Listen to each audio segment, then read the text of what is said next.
자, 지금 살펴볼 지문이 2024 학년도 수능 특강 인문예술 01.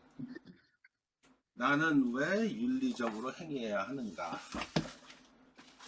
이 문제는 참으로 대략 난감한 지문이야. 그랬듯이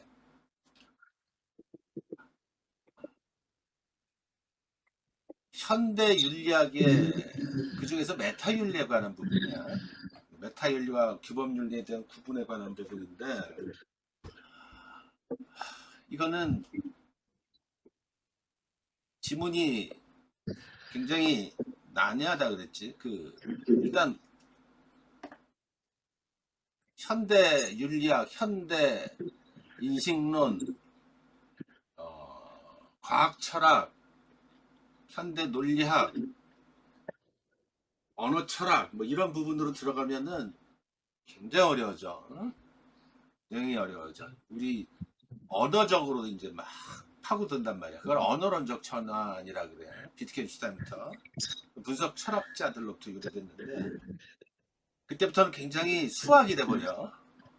언어적으로, 수학적으로 이제 바뀐단 말이야. 철학이 거의 과학적으로 바뀌면서 굉장히 어려워진다고. 이거를 설명하는 거, 이 지문은 설명하기가 참 어려워. 더군다나 말했듯이 지문이 원문을 어느 원문을 가지고 이거를 구성했는지 모르겠는데, 원문을 축약을 해서 구성을 하는데 굉장히 구멍이 숭숭숭 뚫려 있다고. 그래서 잘 납득이 안 돼. 이건 근데 말했듯이 이거는 이해하기도 어렵고, 오히려 반대, 그거 이해하는 건 물론 이거 설명하는 건 더 어려워. 여러분들 수준에 맞춰서 얘기를 하기가. 그런데 암만 킬러 문학 뭐 하더라도 이런 지문들이 나오지 않을 수가 없고, 그런데 또 말했듯이 워낙 지문이 어려우니까 문제는 또 단순해. 이게 무엇을 얘기를 하냐면은 이 내용을 완벽하게 이해할 필요는 없겠지. 그런데 이런 지문일수록 그 핵심을 어떻게 접근하느냐, 그 핵심만 잘 들여다보면은 쉽게 답이 풀리는 경우가 많아. 그래서 그런 부분들을 잘 읽어야 된단 말이야. 내가 지금 너한테 지금 이걸 설명하는 게 지금 되게 모험이라는 거, 고등학생한테 모험이라는 거 알면서도 서로의 생각에 또는 언어에 또는 뭐 사고의 관점에 큰 격차가 있어. 이거 설명하기 되게 어려워. 아까 봤지? 네. 영상 무슨 말인지 본인도 내가 볼 땐 잘 몰라. 응?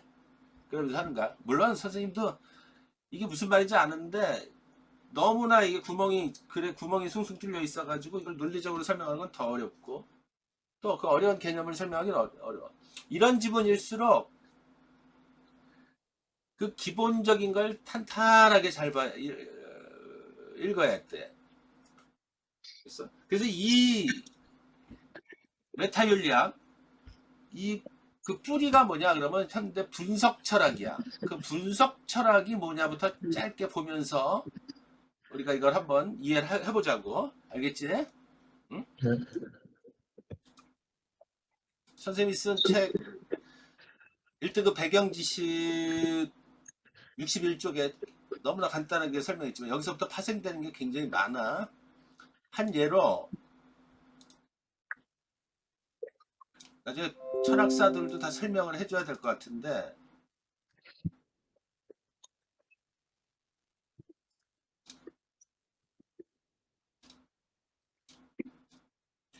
이걸 맨 앞에 이 부분을 해놨잖아. 그러니까 현대 철학에서 이렇게 어려워지는데 짧게 나중에 여기 그 14쪽을 굉장히 중요한 부분이야. 14쪽은 꼭 봐야 되는데, 여기 봐봐. 논리 철학, 분석 철학, 그 언어학파가 있어. 이 언어를 분석하는 거야. 일상 언어학파, 인공 언어학파 이러는데, 여기 뭐 비트겐슈타인 알지? 논리 실증주의 개념들. 언어 철학이 이렇게 쭉 발전하면서 쉽게 얘기하면 현대 사상에서 정신 철학, 심리 철학, 이게 다 메타윤리학, 현대 언어 철학, 분석적 형이상, 무지무지 이쪽으로 다 파생이 있대. 논리학, 여러분들 뭐 논리학 지문 나오면 뒤집어지지? 다 여기서부터 파생이 되는 거야. 응? 이 지문에 나온 일부는 무어의 직관주의 윤리학, 논리 철학에서 이 부분에서부터 출발을 해요. 응? 이 프레게의 논리주의, 러셀의 기술 이론, 비트겐슈타인의 뭐 이런 것들은 수능 지문으로 나오면 여러분들이 다 취약이지. 이렇게 어려워. 응? 이쪽으로 넘어가면서부터 이제 거의 이제 뭐 철학이 이제 과학이 돼버리고 다 이제 영미 분석 철학이라 그래. 이쪽으로 진행돼. 그래서 그 흐름을 이게 다 지문으로 나. 이번에 EBS 지문에서도 설에 중국어방 나왔고, 응? 또 이후에 많은 것들이 나왔어. 그 라투르 최근에 지금 살아있는 지금 현행 계신 철학자의 행위자 연결망 이론 이런 것들도 나오고 다 이게 이제 그 현대 철학이란 말이야. 한편으로는 또 과학 철학 무지하게 어렵지 그지? 어? 포퍼의 비판적 합리주의 뭐 카인의 실제론 반실제론 이런 거 엄청 퍼트넘 굉장히 어려운 개념이고 쿤의 패러다임 전환 뭐 이런 것들 과학적 실제론 반실제론 자연주의 이론론 이원론 물리주의 막 어려운 용어들이 남발을 하지. 나중에 한번 설명. 이거를 이 흐름을 이 구성을 잘 알고 이 핵심을 알면은 현대 언어 철학을 이해하기가 쉬워요. 그래서 한번 보자. 먼저 분석 철학이 뭐냐? 아까 그 뿌리에 꼭 알고 있어. 철학은 전통적으로 진리, 정의, 신 등 자연과 인간에 관한 탐구를 주로 다루지. 전통 철학처럼 예를 들면 신이란 무엇인가? 신이란 무엇인가? 뭐 이런 것들. 그런 게 사람은 왜 사느냐? 뭐 사람은 인간과 왜 다르냐? 뭐 여러 가지 그 하여튼 철학에서 인간은 이기적이냐 이타적이냐 이런 것처럼 기본적인 근본 담론을 고찰하는 게 아니라 신이란 언어는 단어는 용어는 어떤 의미로 사용되고 있느냐. 우리 지금 보면은 예를 들면 신이란 무엇이냐, 신은 존재하냐, 신은 위대하냐, 한가 뭐 이런 것만 지금 알고 있었잖아. 지금 우리가 알고 있는 그지? 여기서 확 바뀐 거야. 신이라는 언어는 어떤 의미로 사용되고 있느냐. 그 언어의 의미에 대해서 지금 알게 되는 거야. 비트겐슈타인이 뭐라 그랬어? 그림이론 이런 거 설명하면서 어렵지 않아. 말할 수 없는 거에 대해서는 침묵을 지키래. 말할 수 있는 것만 하래. 나중에 이제 전기 비트겐슈타인의 그림이론, 후기 비트겐슈타인의 가족 유사성 이런 것들을 다 공부를 해보면 이게 무슨 언어적으로 언어와 세계는 1대1로 대응을 한다는 거야. 비트겐슈타인은. 근데 그게 그러니까 언어에는 반드시 어떤 의미를 가지고 있고 일치가 되고 근데 우리는 신 같은 건 되게 포괄적이고 보편적인 개념들이잖아. 그지? 하여튼 그래서 어떤 의미로 사용되고 있는가를 분석하면 신과 관련한 문제를 해결할 수 있다는 생각을 한 일련의 철학자들이 있었어. 철학의 역할은 뭐뭐는 무엇인가? 인간은 이기적이냐 이타적이냐 이런 걸 고찰하는 게 아니야.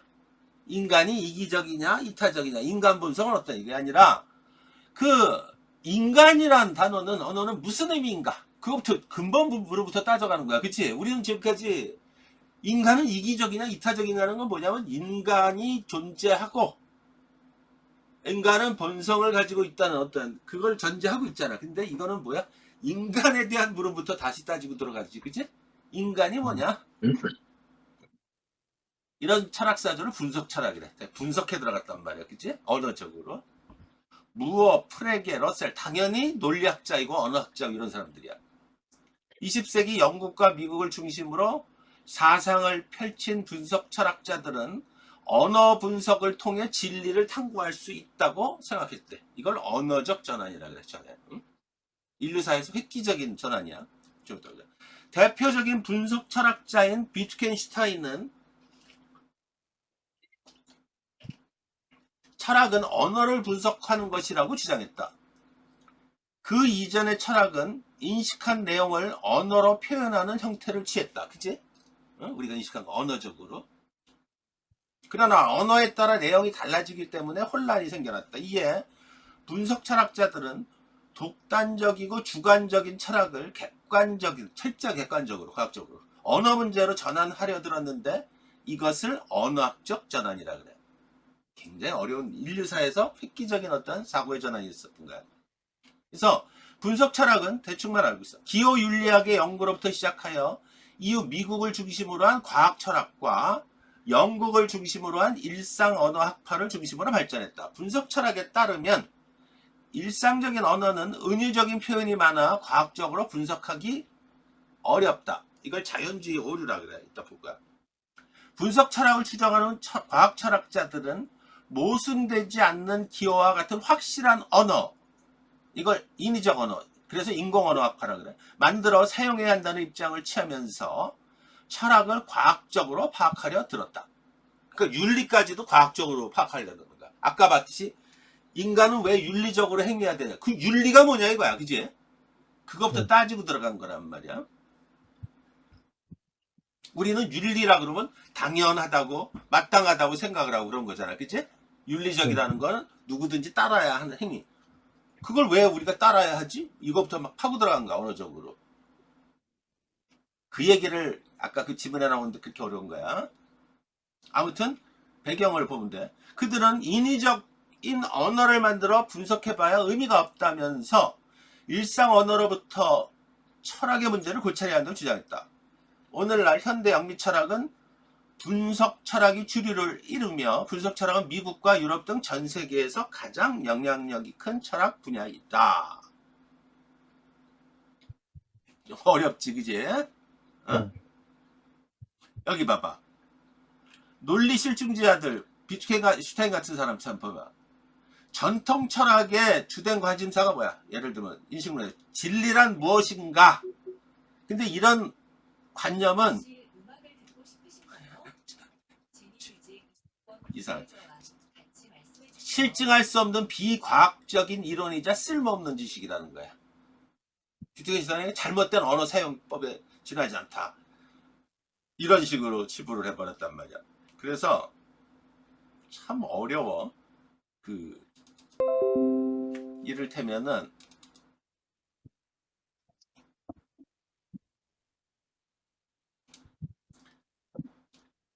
설명을 어찌 해야 될지 모르겠지만은 언어적 전환에 대해서 잠깐만 설명할게요. 앞뒤 자르듯이. 근대를 인식론적 전환이라고 하듯이 20세기는 언어적 전환이라 할 만큼 철학적 화두는 언어가 되었다. 언어가. 17세기 이래, 17세기 근대가 열린 이래 서양 철학을 지배했던 정신의 문제는 20세기 들어와 우리 데카르트의 그 이성 중심주의 서양 철학 말했지. 언어의 문제에 자리를 내주었다. 언어적 전환은 언어 바깥에 존재하는 대상을 향한 우리 의식의 분석에서, 그지? 언어 바깥에 신 같은 거. 우리가 사용하는 그 언어, 그 자체의 분석으로 철학적 사유의 무게중심을 바꾸었다. 그러니까 언어적 전환 개념에서 보면 신 뭐 이런 것처럼 그 어떤 관념적인 얘기들 이런 것들은 공허한 담론에 불과하다는 거야. 언어적 구체적이지 못하다는 얘기지. 전환을 이끈 현대 분석 철학은 언어를 통한 논리적이고 개념적인 분석 방법을 철학적 사유의 전면에 내세움으로써 전통 존재론 및 인식론의 접근 방법에 획기적인 전환점을 마련했다. 정통 철학은 인식한 내용을 언어로 표현하는 형태를 취했지만 그로 인해 언어에 따라 인식한 내용이 달라지기 때문에 혼란이 생겨났다. 이에 분석 철학자들은 독단적이고 주관적인 철학을 객관적인 언어 문제로 전환하려 들었는데 이걸 언어적 전환이라 그래. 대충은 무슨 말인지 알겠지? 그래서 언어적 전환 이후의 철학은 존재나 사유의 본질에 관한 기존의 사변적이고 아주 지나치게 사유적이고 형이사학적인 태도에서 벗어나서 언어 분석을 통한 의미의 명료화, 아주 명료해야 된다. 그죠? 아까 말했듯이.를 철학의 과제로 제시했다는 점에서 서양 철학사에서 하나의 획기적인 사건으로 받아들여졌다. 뭐 이런 내용들이야. 그래서 봐봐. 여기 봐봐. 이렇듯 매번 20세기 후반 언어적 전환이 철학의 주된 관심사가 되면서 오래지 않아 포스트 모던의 유행과 동시에 사회 구성주의와 상대주의가 강력했다. 이런 너무 어려운 내용이니까 넘어가고, 이런 입장을 따른다면 도덕적 선악이나 법적 정의에 관해서도 이것이 보편진리나 절대가치 이전에 그래서 도덕, 윤리 이런 거에 대해서 보편성, 절대성을 줬잖아. 그지? 누구나 따라야 되고 칸트 정언 명령처럼 이런 절대가치는 존재하지 않는다는 거야. 다양한 해석, 의견 이런 게 따를 수 있다는 얘기지. 그치? 아무튼 굉장히 어려운 개념이고 이런 부분을 가지고 지금 설명을 하는 거야. 그래서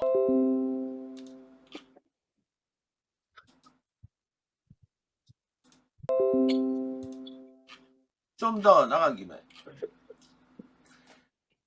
현대 언어 철학의 대표적인 게 메타윤리학이야. 메타윤리학이 뭐냐면은 규범윤리학과 메타윤리학이 있단 말이야. 전통 철학, 전탕윤리학은 규범윤리학이야. 그러니까 쉽게 얘기하면은 어떤 문제들, 인생에서 옳고 그름, 선과 악 이런 건 무엇은 무엇이냐 이런 것들 우리 아까 있었잖아, 그치? 그런 물음들. 인생에서 우리는 과연 무엇을 추구해야 되느냐? 타인을 위해서 우리는 무엇을 해야 되느냐? 뭐 이런 물음들 같은 거 아주 규범적인 규범이라 행위에 관한 행위 규범에 관한 것들이 있지, 그치? 그래서 규범윤리학의 대표적인 것들이 뭐가 있어? 칸트의 정언명령, 마땅히 따라야 된다. 의무론적 윤리관 그런 게 있지? 또 공리주의 윤리관도 있지, 결과주의. 그 행위가 개인한테 또는 사회에 이득이 되면 그건 옳은 좋은 행위다. 뭐 이렇게 보는 행위들. 그런데 메타윤리학은 뭐냐면은 그런데 알겠는데 옳다는 것과 그르다는 것의 의미는 과연 뭐냐? 아까 언어적인 거, 그치? 대충은 이해되지? 네. 선하다는 것과 악하다는 것은 과연 무슨 의미가 있는, 의미가 뭐냐? 해야 한다는 것과 해서는 안 된다는 것의 의미는 무엇이냐? 도덕 판단, 이런 뭐야, 이런 것들. 그래서 잘 봐. 현대 철학이 이렇게 어려워져. 자, 메타윤리기. 아까 이 메타윤리가 도덕 판단을 담은 언어의 의미를 논리적으로 분석하는 윤리학이란 말이야. 메타윤리학은 아까 말했듯이 20세기 초 논리 실증주의와 언어 분석 철학의 발전과 더불어 본격적인 논의가 시작됐고, 영국의 분석 철학자 무어가 이들 사상을 쫓아 선, 좋음, 선이란 굿니스, 굿 이란 개념의 의미를 탐구하면서 새로운 윤리 사상의 흐름으로 확고하게 자리매김했다. 우리 전통 윤리학에서 뭐야? 선이 뭔지도 좋음, 굿니스 이게 뭔지 모르지만 좌우지간 해야 되는 거, 마땅히 따라야 되는 거, 좋은 거 우리 그만 봤잖아, 그치? 근데 도대체 우리는 지금까지 이 선이라는 게 과연 뭐냐? 그냥 무조건 따라야 되는 보편 어떤 적인 개념으로 생각을 했잖아, 그치? 당위의 개념으로. 언어적 전환이 일어나면서 이렇게 새롭게 시작하는 거야. 이게 쳐다보기 시작한 거야. 논리 실증자들은 오직 자연과학만이 우리에게 세계에 관한 지식을 제공할 수 있으며 경험적으로 검증 가능한 명제, 즉 과학적 명제만이 의미가 있다고 보았다. 그들은 실증자들은 도덕적인 언명은 무의미하다. 인식론적으로 의미를 지니지 않는다는 거야. 결론에 이르렀고 그냥 단지 언명만 하는 것. 결국 도덕적 언명은 어떤 종류의 지식도 전달하지 못하는 거다. 선이라는 게 도대체 그 실체가 확실하지 않으면은 어떠한 지식을 전달하느냐 이거지, 그치? 이거는 예를 들면 이런 거야. 좀 다른 예지만은 우리는 개고기를 먹어서는 안 된다. 개를 잡아먹어서는 안 된다. 자, 보편규범 규범윤리를 통하면은 우리 당연하게 마땅하게 당연히 그래야 된다고 이해하고 있잖아, 그치? 네. 근데 문화윤리학적인 관점에서 보면은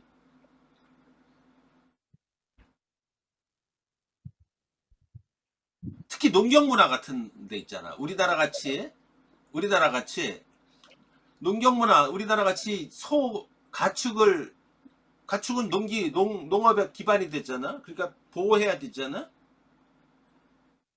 그런데 우리는 단백질을 섭취해야 돼, 그지? 그래서 우리 조상들이 현명하게 발전시킨 게 뭐야? 콩, 두부 이런 걸 발전시켰어. 근데 그것만으로 부족하잖아, 그지? 그래서 어떻게?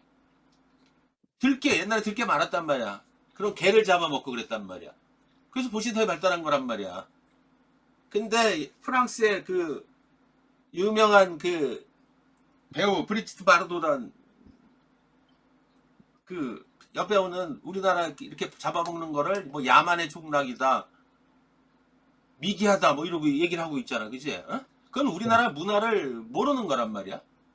아마존 그 원주민들 보면은 파충류 원숭이 이런 거 잡아먹잖아. 그럼 막 끔찍하게 보이지만은 그 사람들 그거 못 먹으면 죽어. 알겠어? 단백질 보충이 안 되면은. 따지고 보면 힌두교 이런 데서 소를 못 먹게 하고 소를 숭상하는 것들도 그 문화의 이면을 들어가면은 소가 맛있거든. 근데 가축을 다 잡아먹으면 우리가 어떻게 되니? 인류가 그 민족이 되게 위험에 처하잖아, 그지? 네. 그래서 그거를 극단적으로 몰고 하다 보니까 종교로까지 딱 금하게 되고 막 이런 거야. 다 그게 따져보면 종교도 결국은 어떤 문화에서 막 영향을 받고 막 이런 경우도 많단 말이야. 예를 들면 그런 관점이 상대주의 관점이란 말이야. 굉장히 중요한 개념이란 말이야. 무슨 말인지 알지, 그제? 응? 네. 그러니까 여기서 말했듯이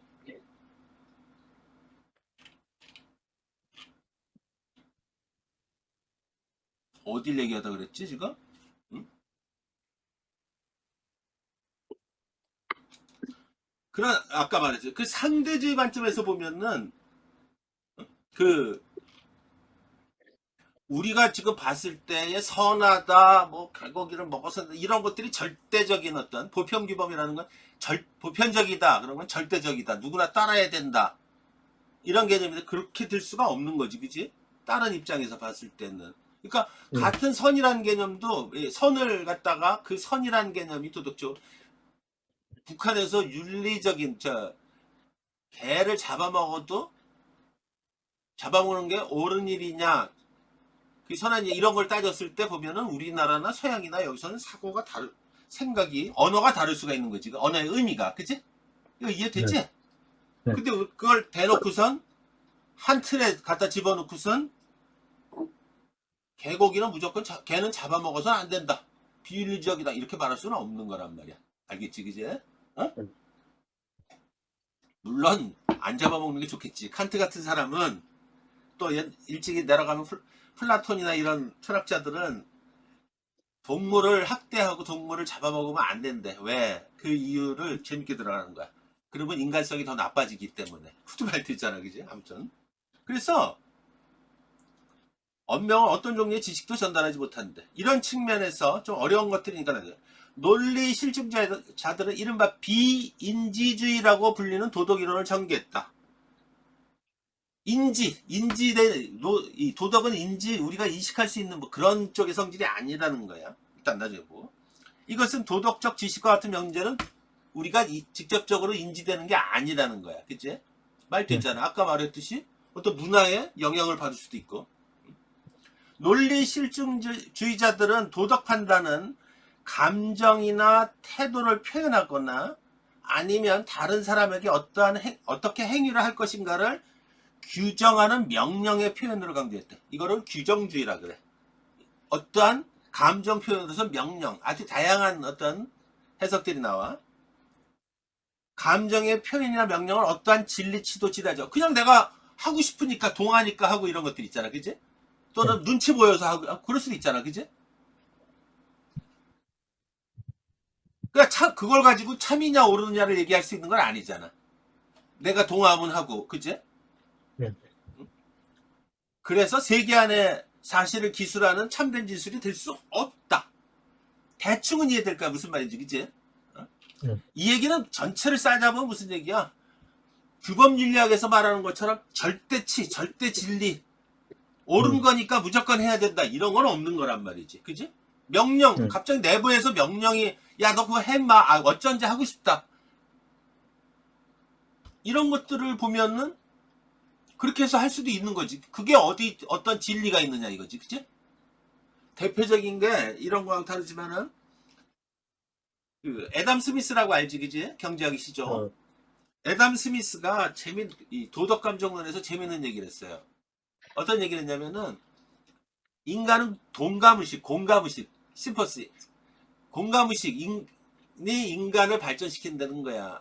근데 웃기는 거는, 인간은 남으로부터의 동정, 공감을 많이 받기를 원하는데, 이때 공감은 좋은 공감이야. 아, 저 사람 괜찮아. 그러니까 돈을 많이 벌어가지고 선행을 베풀고 관용을 베풀면은 다른 사람도 우와, 저 사람 대단해. 그러고 칭송을 받고 막 이럴 거 아니야. 그치?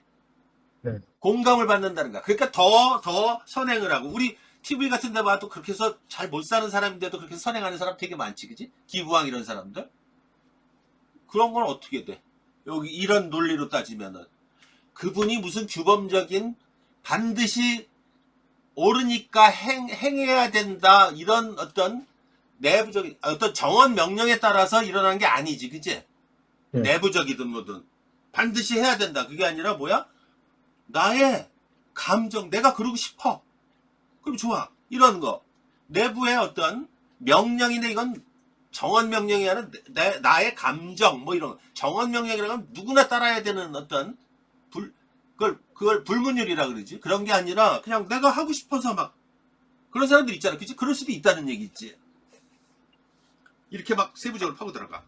논리 실중주의자들의 이러한 생각을 토대로 무언은 우리는 윤리적 문제를 다루기에 앞서 윤리적 용어의 의미를 분명히 할 필요가 있다고 봤다. 그 가운데서도 윤리학의 토대인 선, 굿니스, 좋음이라는 개념이야. 이 개념을 명확히 이해할 필요가 있다고 생각했다. 우리는 그냥 선하다 그러면 무조건 좋은 것, 따라야 하는 거 이렇게 생각했는데 우리는 도덕적 선에 관해 설명할 수 없으며 아까 말했잖아. 그지? 진리치가. 오직 직관으로만 그것을 있어야 돼. 아까 직관적으로. 그걸 직관주의라 그래. 말 되잖아. 그지? 아, 뭔가 이걸 내가 해야 돼. 뭐 이런 것들. 이처럼 무언은 선을 다른 개념이나 자연적 사실과 구분하는 한편 그 고유성을 주장하면서 도덕의 진리성을 옹호했다.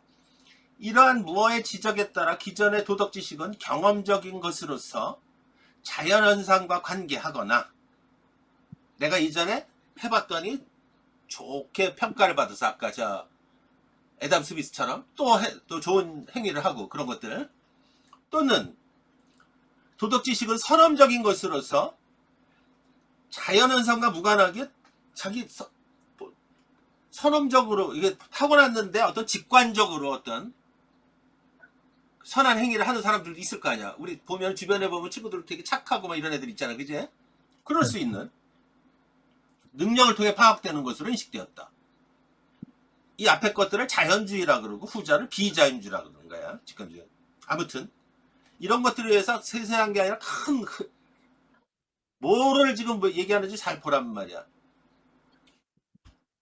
지금까지 한 얘기를 한마디로 얘기하면 뭐야? 도덕은 우리가 도덕 이건 윤리자. 윤리는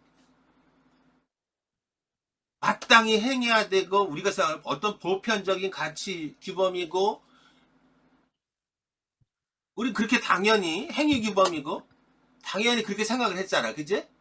네. 그런데 도덕이라는 것들이 사실은 실체도 없고 그 진리치가 옳고 그름도 구분이 안 되는 거고 때로는 직관에 의해서 도덕이 행해질 수가 있고 윤리적인 행위가 때로는 경험을 통해서도 행해질 수 있고 이런 성질의 것이라는 거야. 이건 얘기됐잖아. 그치? 네. 그러니까 우리가 이거는 아까 거기서 무슨 아까 뭐 사이코패스가 뭐 어쩌고 저쩌고 하는데 솔직히 사이코패스라는 것도 그렇게 규정을 했지만은 도대체 우리가 그 실체를 명확히 알 수는 없는 거잖아, 그지? 네. 어? 걔가 어떤 행위를 근데 보면은 예를 들면 아까 그 무슨 그 강사가 얘기한 사이코패스 얘기를 하고 있는데 사이코패스의 행위를 왜 저런 행위들을 할까 그런 걸 봤을 때 그 나쁜 행위잖아, 도덕적으로 옳지 않은 행위잖아. 그 도덕적으로 옳지 않은 행위의 규정을 이렇게 막 봤을 때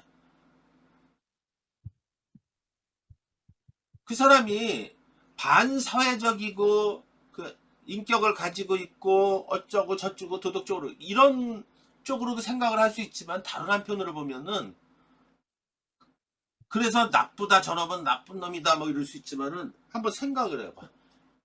사이코패스의 본질이 기본적으로 유전자에 어떤 문제가 있어가지고 생겼다 그러면 그 사람의 의지하고는 전혀 관계없는 얘기잖아. 예를 들면은 그치? 극단으로 몰고 가면은 자 그러면 그 사람을 가지고 우리가 과연 윤리적으로 잘못됐다고 얘기를 할 수 있을까? 이거는 당연히 잘못된 거죠. 의문을 갈 수 있지, 그지? 네. 보편 규범으로 보면 많은 뭐 그냥 이유 없이 대책 없이 사람들을 죽이고 그러면 윤리적으로 이건 절대 나쁜 일이지만은 이걸 파고 들어갔을 때 도대체 그 사이코패스한테는 그 선의 개념, 악의 개념 자체가 그 자체가 자기의 어떤 어떤 그 예를 들면은 자기의 어떤 우리가 알고 있는 우리가 마땅히 따라야 되는 어떤 그렇게 학습하는 어떤 거하고 전혀 다르게 돌아갈 수도 있는 거잖아. 예를 들면은 그치? 그러니까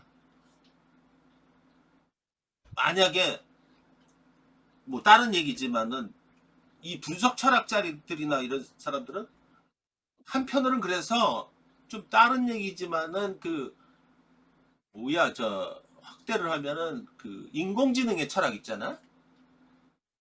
인공지능이 기계가 인간의 마음까지 대체할 수 있고 사고 능력을 넘어서서 뭐 이런 일이 벌어지고 있다. 요새 막 보면 챗 GPT 이런 얘기들 하고 있잖아, 그지?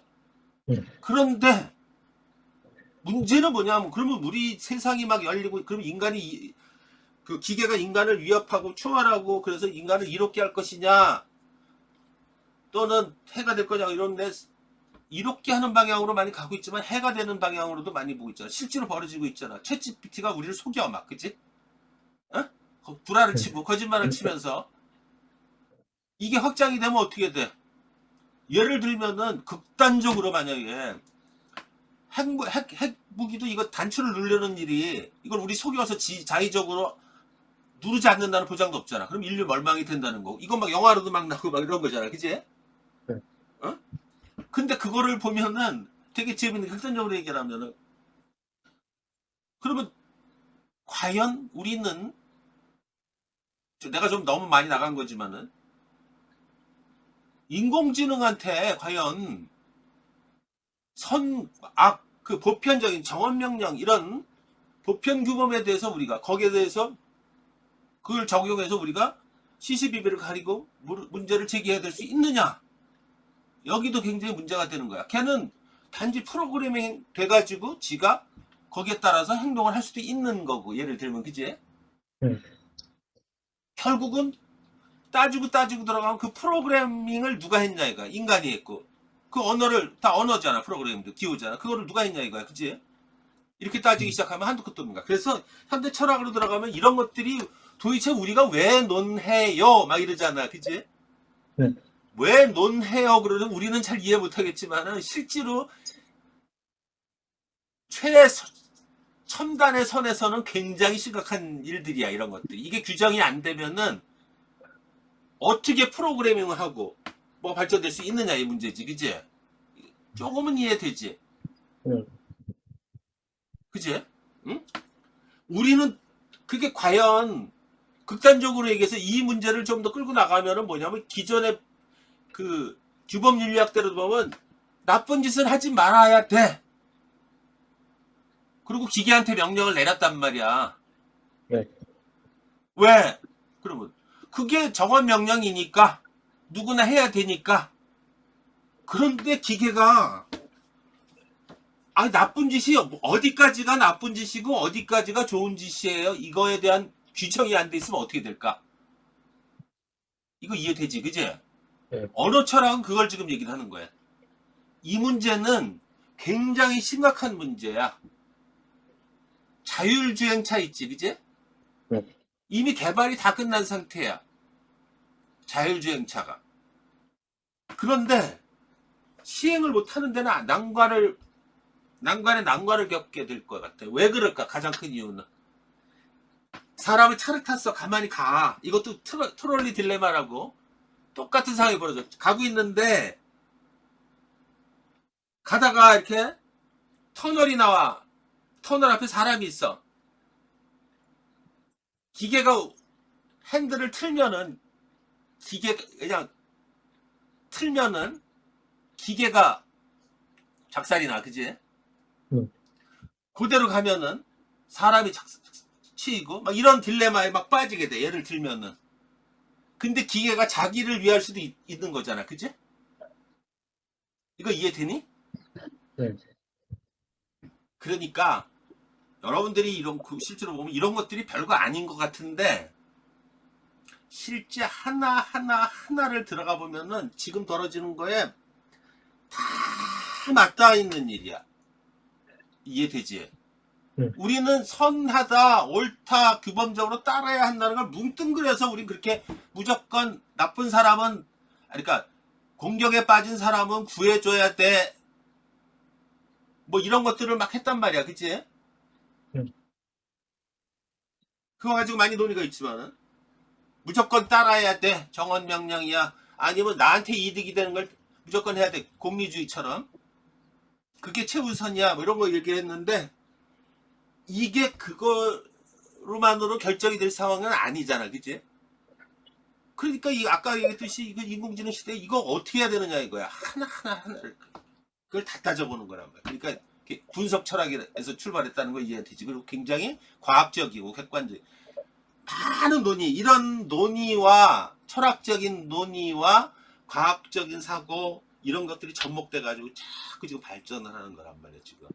그지? 문제점도 제거하고. 그렇기 때문에 이런 것들이 별거 아닌 것 같은데 실제로는 철학자들이나 어떤 사상면에서 굉장히 중요한 것들이야. 아무튼 그런 내용이야. 메타윤리가. 대충 이해됐지? 네. 그럼 한번 보자. 이거 설명하기가 되게 어려워. 여기 보면은 피터 싱어라는 사람은 누구냐면은 피터 싱어는 이게 누구인지를 알면 좋아. 현대 윤리학자야. 피터 싱어는. 그리고 거기까지만 조금만 얘기하고요. 현대 윤리학자이자 공리주의 윤리학자야. 공리주의는 뭐야? 최대다수의 최대 행동거리에서 어떤 좋음, 효용의 가치를 최대한 높이는 거. 이게 도덕적으로 선한 일이고 옳은 일이고 좋은 일이라고 보고 뭐 이런 개념들이란 말이야. 공리주의 개념은 많이 들어봤을 거 아니야, 그치? 그래서 피터 싱어는 실천윤리, 동물윤리를 주장한 사람이야. 이익, 평등, 고려의 원칙, 이익, 동등, 고려의 원칙을 얘기한 사람이야. 무슨 얘기냐면 동물도 인간처럼 이익 똑같이 동등하게 대우해야 된다는 거야. 그런데 좀 더 나가면은 공리주의 철학자로서의 한계를 보여. 하여튼 그렇다고 치고 이분이 지금 좀 이따 얘기한 거 여기까지만 하고 좀 쉬어보자. 피터 싱어의 실천윤리에 대해서 얘기해 줄게. 현대 공리주의는 고전적 공리주의의 핵심 원리를 계승하는 흐름과 고전적 공리주의의 한계를 극복하려는 흐름으로 나눌 수 있대. 고전적 공리주의는 뭐야? 윤리의 목표는 고통의 최소화, 쾌락의 최대화 이다. 공리주의는 누구의 이익인가와는 무관하게 사회적으로 모든 사람들, 감각이 있는, 능력이 있는 모든 존재에게 쾌락과 고통에 관한 이익은 동등하게 고려되어야 한다는 도덕적인 입장을 내포하고 있다. 모든 존재라는 범주 속에는 인간은 물론이고 동물도 포함된다. 이러한 공리의 윤리를 좋은 게 좋은 거다. 공리의 윤리는. 계승하고 확장함으로써 새로운 윤리 사상을 전개하려는 현대 공리주의자이자 실천 윤리학자로 피터 싱어를 들 수 있다. 그러니까 피터 시거는 기본적으로 메타윤리학하고는 대립하에 서 있는 사람이야. 규범 윤리학을 따르면서도 공리주의 따르면서도 좀 더 새로운 현대 윤리학에 맞게 사고를 하는 사람이란 말이야. 알겠지? 시거는 감각을 지닌 모든 개체의 이익은 동등한 고려의 대상이 되어야 한다는 이 동등 고려의 원칙을 이라는 실천 윤리를 제시함으로써 인간뿐만 아니라 감각을 지닌 모든 동물에게까지 공리의 원리를 확장할 것을 주장했다. 규범윤리의 학자라는 생각을 해보면 뭐야? 왜? 그게 규범적으로 옳은 행위니까. 그치? 더 나아가 공리의 원칙에 부합하니까 이거란 말이야. 피터 싱어의 입장은. 쾌락과 고통에 대한 감각을 가진 모든 개체가 쾌락을 늘리고 고통을 줄이는 방향으로 행동하는 것, 즉 이익을 추구하는 것은 개체의 기본적인 권리라는 것이다. 따라서 그는 인간뿐만 아니라 감각을 가진 동물에게도 도덕적 배려의 대상이 되어야 한다고 주장했다. 그 싱어의 입장을 공리주의 윤리 또는 동물 복지론이라고 부른다. 싱어에 따르면 쾌락과 고통을 느끼는 감각 능력이 있는 모든 존재의 이익을 고려하는 것은 인간의 최소한의 의무이다. 그러니까 규범윤리 이런 것들은 필연적으로 얘기해. 의무 뭐 이런 얘기를 많이 하잖아. 그지? 인간이 해야 돼. 이해되지? 그지? 네. 의무론적 입장 뭐 이런 거잖아. 인종차별주의와 성차별주의자들은 자신이 속한 인종과 성별의 이익을 우위에 둠으로써 공리주의의 평등 원리와 이익동등 배려 원칙을 위반한다. 싱어는 종차별주의 진화론적 입장에서 어느 종은 우월하고 어느 종은 저열하다는 역시 동물을 대상으로 평등의 원리와 이익동등의 원리 배려의 원칙을 위반한다고 주장했다. 여기서 동물이 이성을 가진 존재인지 언어를 사용할 능력이 있는지는 고려 대상이 되질 않는 거야. 오직 감정을 가진 동물이 쾌락과 고통을 느끼는가. 동물도 그렇게 느끼기 때문에 인간하고 똑같이 동등하게 대우해야 된다. 그게 마땅한 인간의 의무이다. 다분히 규범윤리학, 공리주의 규범윤리학의 입장에서 얘기를 하는 거야. 알겠지? 규범윤리의 개념은 핵심이 뭐냐? 인간이라면 누구나 따라야 하는, 그게 좋은 일이든 의무에 관한 일이든 이해되지? 네. 이익동등 배려의 원칙을 동물에게 적용하는 것에 동의한다면 인간이 야기하고 있는 동물의 고통은 근절의 대상이 된다. 그러나 싱어는 종차별을 거부한다는 것이 곧 인간과 동물의 완전한 평등을 의미하는 것은 아니다. 그래서 인간 중심주의 사고의 한계를 극복하지 못하는 거야. 그는 또한 모든 생명의 가치가 동등한 가치를 지니고 있다고도 주장하지는 않는다. 그의 주장의 핵심은 신체적인 고통을 피하고자 하는 인간의 이익과 동물의 이익이 비슷할 경우 이익동등 고려의 원칙에 입각해 사고하여 판단한다는 것이다. 이러한 싱어의 입장은 다른 존재의 이익을 무시하거나 경시해서는 안 된다는 것으로 제한적이고 합리적인 주장이라는 평가를 받는다. 싱어의 동등고려, 동등배려의 원칙은 모든 종에 해당하는 도덕적 가치다. 모든 거에 따른 모든 의무, 좋음 뭐 이런 것들을 얘기를 하는 건 다 규범윤리학의 핵심, 행위 뭐 이런 것들이죠. 그러나 동시에 싱어는 도덕적 가치는 동물 그 자체의 본원 가치에 집중하기보다 고통의 감소 측면을 강조함으로써 동물에 대한 인간의 혜택, 시혜를 부각한 측면이 강하다. 인간이 우월하다는 거. 알겠지? 자, 여기까지를 보고 나서 이제 지문들 하나하나 이제 보는데 잠깐 쉬었다가 우리 지문을 한번 보자.